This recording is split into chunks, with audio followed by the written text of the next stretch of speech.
अब इसमें एक फर्दर चीज़ इम्प्रूव की जा सकती है, लेकिन ये ज़ाहिर काम आप सिर्फ तब कर सकते हैं जब आप एप्लीकेशन फ्रॉम स्क्रैच क्रिएट कर रहे हैं। और वो ये कि वो सेटिंग्स जो कि जिस तरह की वैल्यूज़ स्टोर करती हैं, आपको इनको उसी तरह से सेव करना चाहिए। अगर लेट्स से कि आपको कोई एक प्रोजेक्ट मिला जिस पे आपको काम करना पड़ रहा है और उसमें किसी ने डार्क मोड को स्ट्रिंग करके सेव किया हुआ था, तो फिर तो आपकी मजबूरी है आपको उसी तरह से उसको यूज़ करना है, अनलेस कि आप बहुत ही रिफैक्टर कर रहे हो अपने प्रोजेक्ट को और आप इन सेटिंग्स को माइग्रेट करें स्ट्रिंग में से बूलियन में, जो कि एक ज़्यादा टीडियस प्रोसेस है, ज़्यादा एरर प्रोन प्रोसेस है। लेकिन अगर आपकी रिक्वायरमेंट है वैसी, तो फिर आप वो कर सकते हैं, और अगर आपके पास टाइम है उतना तो फिर आप वो कर सकते हैं। जस्ट अपनी क्लासेस को इम्प्रूव करना है ताकि आपका फर्दर जो कोड लिखा जाए वो इम्प्रूव्ड हो। तो फिर आप सेटिंग्स को जो सेटिंग्स ऑलरेडी यूज़र की सेव हुई हुई हैं डिफरेंट डिफरेंट ऐप्स में, उनको चेंज करने की बजाय उनके ऊपर एक लेयर ऐसी लिख लें कि आप उनको इजीली रीड कर सकें अपनी एप्लीकेशन कोड से। तो ये बेसिकली हम हमारी वो लेयर है जिसको यूज़ कर रहे हैं हम, कि जिस तरह के भी अंदर स्ट्रिंग्स में सेव था डेटा, जिस तरह से भी सेव था, हमने उसको पिक किया और हमने उसको बूलियन बनाकर रिटर्न कर दिया ताकि वो एप्लीकेशन क्लासेस जो कि इसको यूज़ करना चाह रही हैं, वो इसको वहाँ पर इस बात की फिक्र ना करनी पड़े कि हमें इसको किस चीज़ में कन्वर्ट करना है और किस चीज़ में गेट करना है वगैरह वगैरह।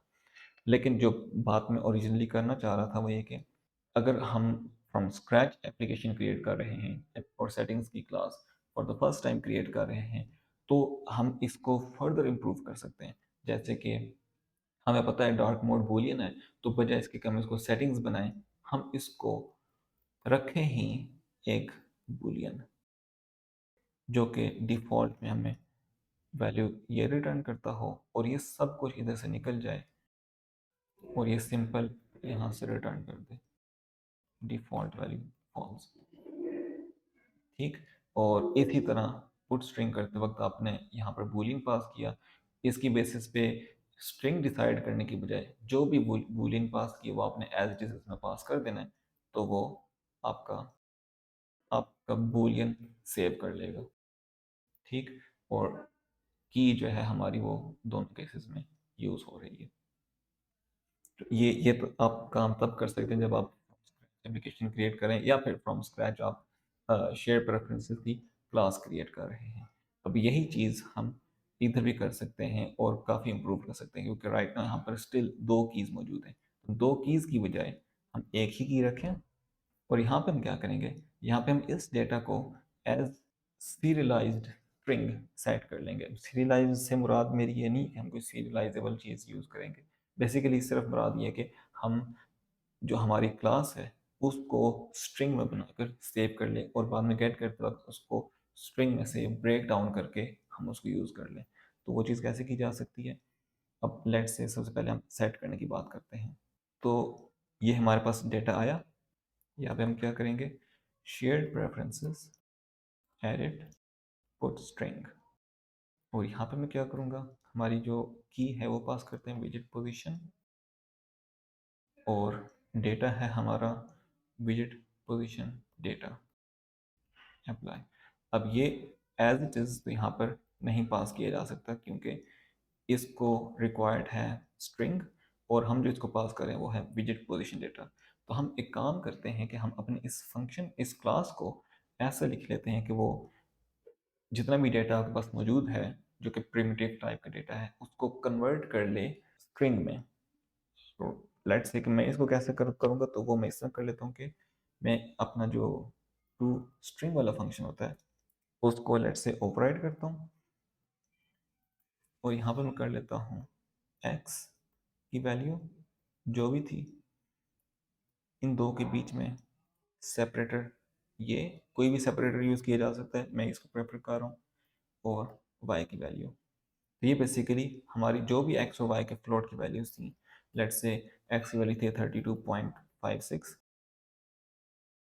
और y की वैल्यू थी लेट्स से 75.98, तो वो इनको रिटर्न करते वक्त क्या कर देगा, ये 32.56 दरमियान में एक ये और 75 पॉइंट, ये पॉइंट मैंने किस किस्म का लगाया, 75.98 ये, और ये चीज़ ये एज अ स्ट्रिंग सेव कर देगा सेटिंग के अंदर।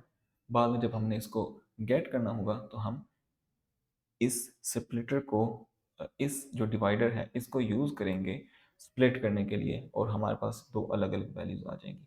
और वो काम भी हम इसी क्लास के अंदर ही करेंगे, ताकि इसकी कॉम्प्लेक्सिटी कि किसको कैसे स्प्लिट करना है, किसके साथ किस डेटा के साथ क्या करना है, ये चीज़ पूरे प्रोजेक्ट में डिफरेंट जगहों पर फैलने की बजाय एक ही जगह पे रहे, और बाहर से सिर्फ फंक्शंस कॉल किए जाएं और वो आपको जो आप करना चाह रहे हैं वो करने दें।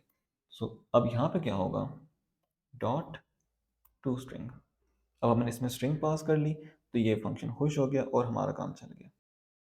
अब हम आते हैं यहाँ पे गेट करते वक्त क्या करेंगे, तो अगेन पहले हमारे पास आएगा यहाँ पर वो वैल्यू स्ट्रिंग में जो कि हमने सेव की थी, तो विजेट पोजीशन str, ये हो जाएगी हमारी शेयर्ड प्रेफरेंसेस गेट स्ट्रिंग, और यहाँ पे हम पास करेंगे विजेट पोजीशन, और इसकी डिफ़ॉल्ट वैल्यू है लेट से।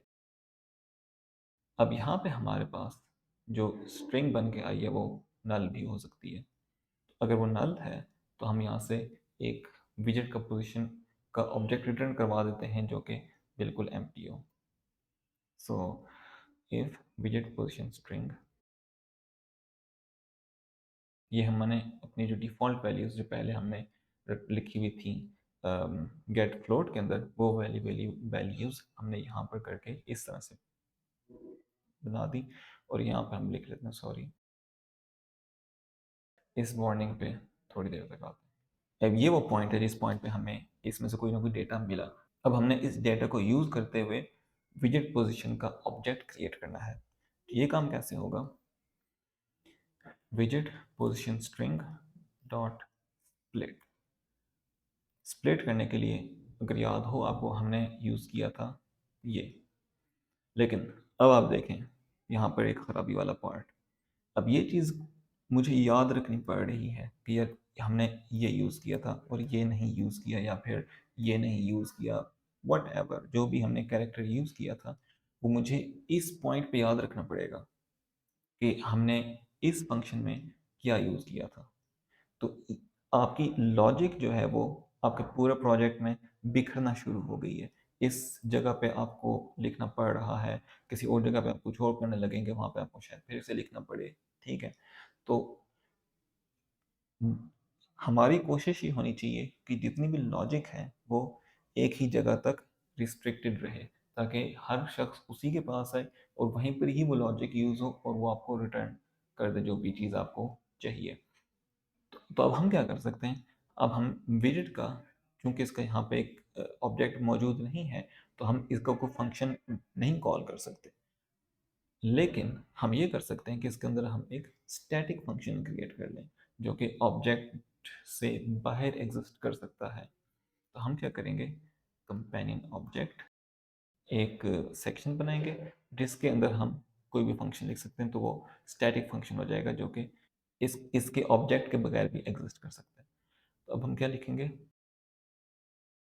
लेट से इसका मैंने ये नाम रखा, तो ये आपको रिटर्न करता है विजिट पोजीशन डेटा, और इसमें हम पास करेंगे वो वाली स्ट्रिंग जो कि हमें उधर से मिली थी। तो यहाँ पे हम क्या करेंगे, जो हमें स्ट्रिंग मिली है उसको हम स्प्लिट कर लेंगे इसकी बेसिस पे। अब यहाँ पर देखें हमें इसी क्लास के अंदर हमने यहाँ पर ये यूज़ किया, तो इसी तरह हम यहाँ पे भी यही यूज़ कर लेंगे, क्योंकि ये हमारी नज़रों के सामने, हमें याद रखने की ज़रूरत नहीं है। और चूंकि जब हम ये इस क्लास को क्रिएट कर रहे थे उसी टाइम हमने ये फंक्शन लिखा, तो हम यहाँ पर ये फंक्शन भी लिख लेंगे और हमें पता होगा कि हमने सिर्फ ये यूज़ किया। आपकी लॉजिक जो है वो सिर्फ इस क्लास के अंदर रिस्ट्रिक्टेड रहेगी, बाहर नहीं जाएगी। बाहर से जिसको आपकी लॉजिक को यूज़ करना है वो आपके फंक्शन को कॉल कर देगा। तब हम यहाँ पे क्या करते हैं, वैल्यूज़ str, जो भी वैल्यूज़ वो हमें रिटर्न करेगा, क्योंकि ये स्प्लिट एक एरे रिटर्न करता है, यहाँ पे हमने कर दिया इसको। इसने हमें रिटर्न की एक लिस्ट ऑफ स्ट्रिंग्स। अब हम क्या करते हैं,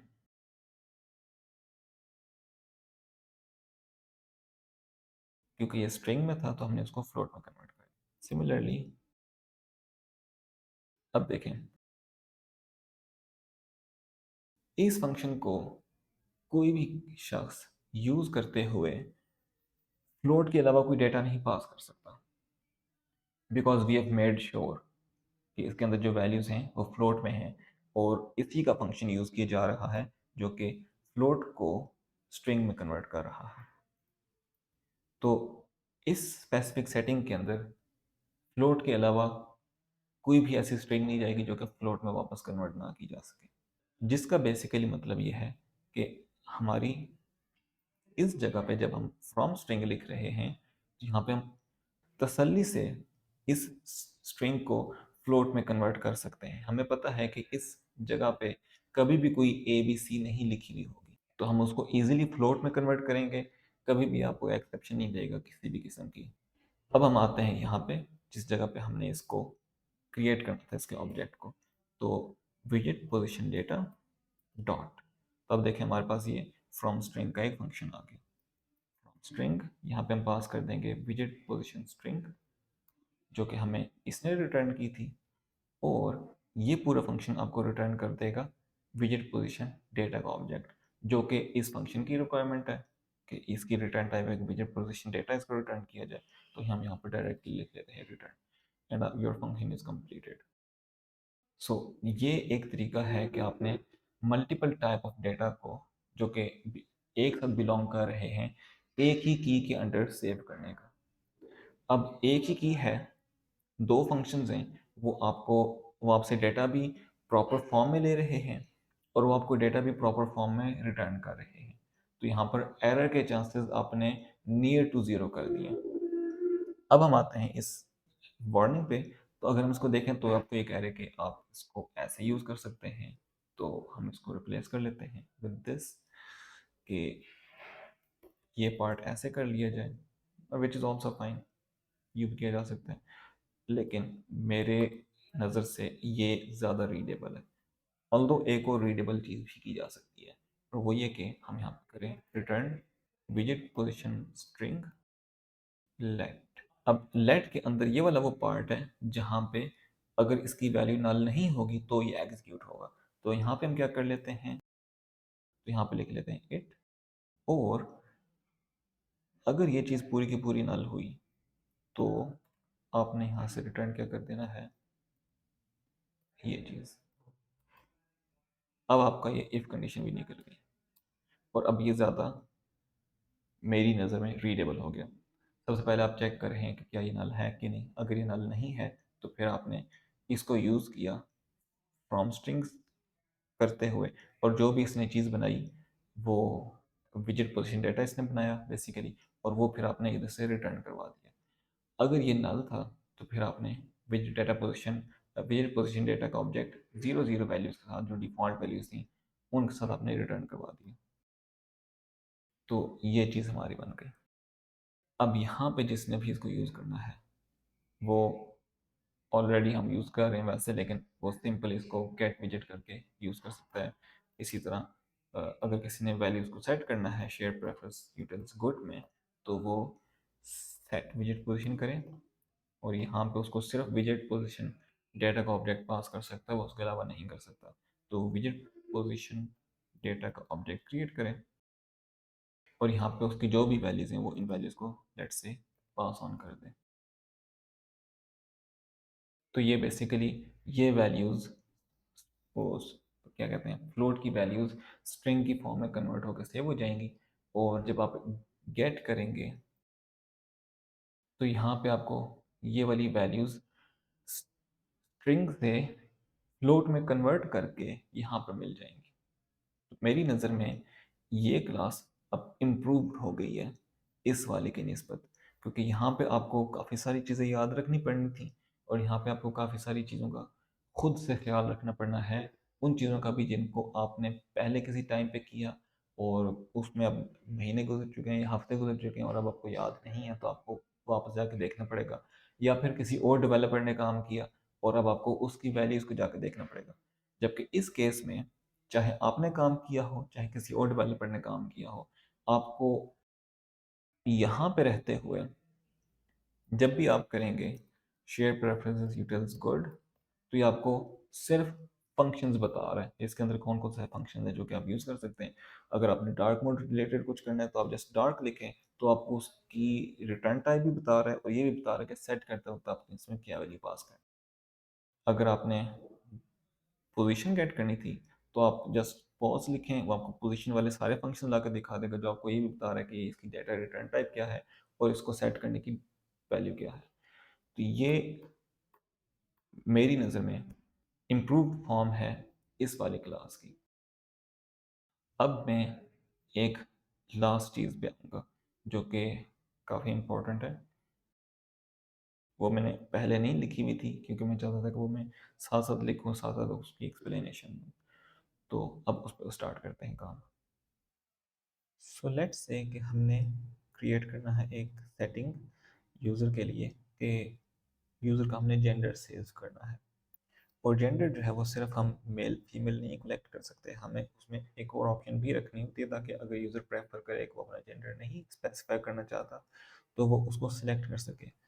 तो अब जेंडर सेट करने के लिए हम सिंपल बूलियन तो नहीं रख सकते, यानी कि हम सिर्फ ये नहीं कर सकते कि इज़ मेल उस पर ट्रू या फॉल्स रिटर्न हो, अगर इज़ फीमेल उस पर ट्रू या फॉल्स रिटर्न हो। हमें बेसिकली कोई ऐसे डेटा टाइप रिक्वायर्ड है जो कि मल्टीपल ऑप्शंस को सेव कर सके। और उसको करने के ऑब्वियसली काफ़ी तरीके हैं।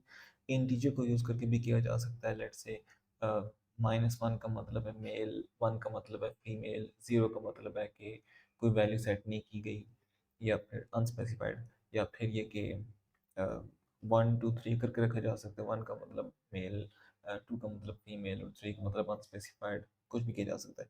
लेकिन इस सब में फिर आपको 1 के अगेंस्ट मेल एक वेरिएबल बनाना पड़ेगा, ठीक है। और अगेन वो चूंकि इंटीजर है तो उसमें कोई शख्स 1 2 3 की बजाय लेट्स से 4 पास कर दे, -10 पास कर दे, कुछ भी पास कर सकता है। फिर आपको उस फंक्शन के अंदर रिस्ट्रिक्शंस लगानी पड़ेंगी कि अगर 1 से लेस वैल्यू भेजी जा रही है तो फिर आपने उसको नहीं हैंडल करना, अगर 3 से ग्रेटर भेजी जा रही है तो उसको नहीं हैंडल करना, और इस किस्म की चीज़ें, एरर थ्रो करने या जो कुछ भी है। तो एक वो तरीका है इम्प्लीमेंट एक ये तरीका है इम्प्लीमेंट करने का, लेकिन इससे बेहतर भी एक तरीका एग्जिस्ट करता है जो कि मेरी ओपिनियन में, जो कि मैं आपको यहाँ पर करके दिखाना चाहूँगा। सो लेट्स से कि हमारे पास टोटल 3 ऑप्शंस हैं जेंडर के केस में, मेल, फीमेल एंड अनस्पेसिफाइड। तो मैं क्या करूँगा, मैं सबसे पहले एक इनम क्रिएट करूँगा, इनम क्लास जेंडर, और हम यहाँ पर लिख लेते हैं। तो ये हमारी वो 3 ऑप्शंस बन गई। अब हम 1 2 3 सेव करने की बजाय अपनी यूज़र प्रेफरेंसेस में जस्ट मेल, फीमेल या अनस्पेसिफाइड जो भी यूज़र ने सेलेक्ट किया हम वो सेव करेंगे, और उसी को बाद में रिट्रीव करके वही उसी की बेसिस पे नेक्स्ट डिसीजन लेने लिए जाएंगे। और कोई मैपिंग और कोई इस किस्म की चीज़ जो है वो उसकी ज़रूरत नहीं पड़ेगी कि 1 का मतलब मेल है और 2 का मतलब ये है और वगैरह वगैरह। सो हमारा इनम क्लास क्रिएटेड। अब हम यहाँ पे अगेन पहले एक की क्रिएट करेंगे।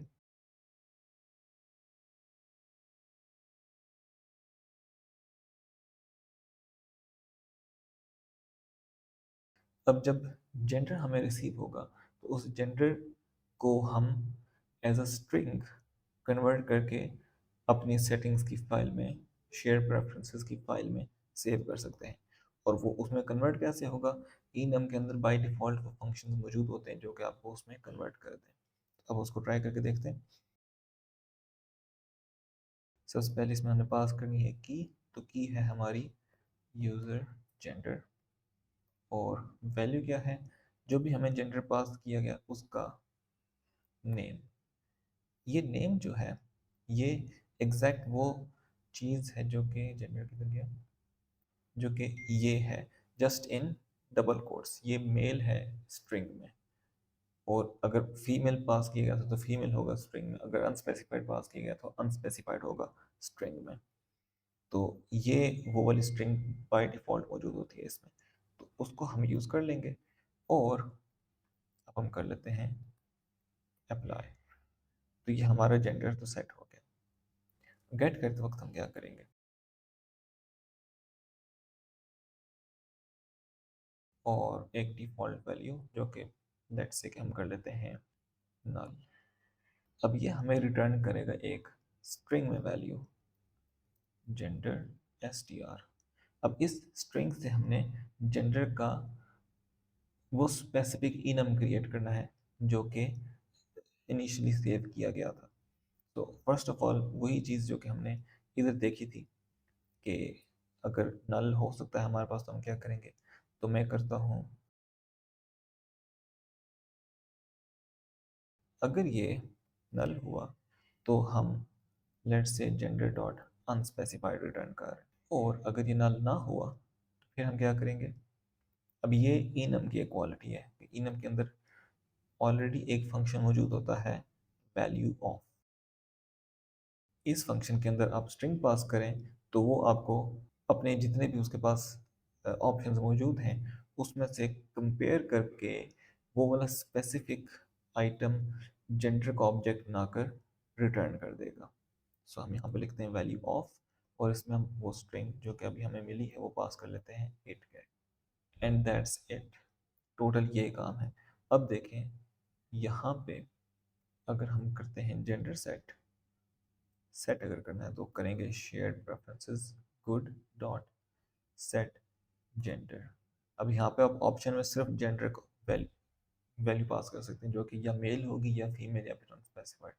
लेट्स से मैं मेल सेलेक्ट करता हूँ, और वापस गेट करते वक्त हमें जेंडर जो मिलेगा वो एग्जैक्टली जेंडर ही की टाइप होगी। तो share preferences utils good dot gate gender. अब उसमें मेल सेट किया हुआ था, इसके अंदर मेल स्ट्रिंग बनकर सेव हो जाएगा। और फिर यहाँ पे गेट जेंडर करते वक्त वो स्ट्रिंग यहाँ पे गेट होगा और फिर उसको जेंडर डॉट वैल्यू ऑफ करके हम कन्वर्ट कर देंगे उसमें। अब इस फंक्शन को देखें और इसमें जो फंक्शन लिखे हुए हैं इनको देखें तो आपको क्लियरली आइडिया हो जाएगा कि कौन सी चीज़ है जो कि इम्प्रूव्ड फॉर्म है। यहाँ पर आपको get string, get float, get long वगैरह करना पड़ रहा है अलग अलग चीज़ों में। यहाँ पे आपको जो चीज़ रिक्वायर्ड आप एग्जैक्टली उसी का जिक्र कर रहे हैं। Dark mode, last sync, set sync, विजेट की पोजीशन गेट, और इसी तरह जेंडर भी। सो आई होप कि आपको इसमें कुछ सीखने को मिला होगा। इसके बाद नेक्स्ट में आपको दिखाऊंगा कि शेयर रेफरेंसेस जो ये वाली क्लास है एंड्रॉयड की, और डेटा स्टोर जो कि एक न्यूअर वर्जन है यूज़र की सेटिंग सेव करने का, इन दोनों में क्या डिफरेंस है और क्यों मेरे ख्याल से डेटा स्टोर को यूज़ करना बेहतर है शेयर्ड प्रेफरेंसेस की निस्बत। अब फिर होपफुली आपसे नेक्स्ट लेक्चर में मुलाकात होगी। उस वक्त तक के लिए अल्लाह हाफिज़।